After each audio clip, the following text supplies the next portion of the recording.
Here is a quick video on how to set up your Netgear EX2800 range extender device with Ethernet cable using my Wi-Fi EXT Genie setup wizard.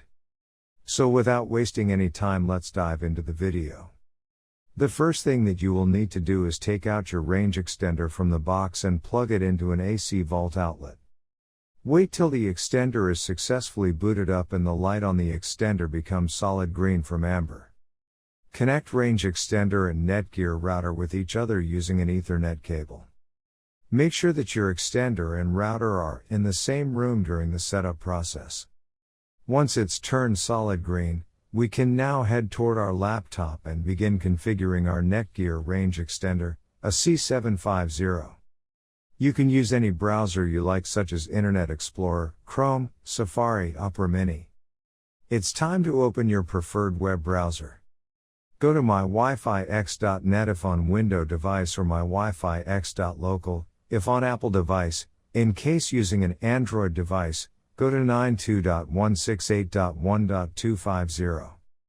A screen appears in front of you, and now click on the new extender setup that leads you to a new page, where you will need to create a new account in order to install your extender, and this page is called the Netgear Genie Smart Wizard.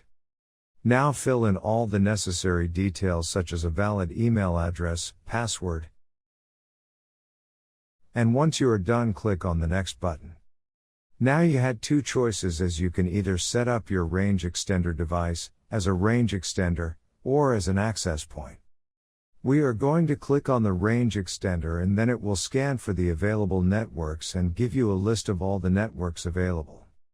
Before heading ahead into the video, in case you are facing any issue with your Netgear range extender device, get in touch with our Netgear experts. Click on the network that you wish to extend. In my case, it's Netgear router, and then it would ask you for the password of your network, and all you will need to do is fill in the password of your existing network. And click on the next. In case if the Wi-Fi password that you just typed in is correct, then your extender will establish a connection between your extender and router. It also allows you to use a different password or use the same password or none at all. If you choose none at all, then anyone will be able to connect with your Netgear extender. I am gonna choose a new password. My Wi-Fi extender name is Paul. You can choose any you like. Now we are successfully done with setting up our Netgear EX2800 range extender. Now go to our taskbar and connect to our newly set up Paul range extender. And open up our browser, and Google appeared, which means our extended network is working. Thanks for watching, and don't forget to smash that like button and hit the subscribe button so that you don't miss any of our videos, and in case face any problem, get in touch with the experts.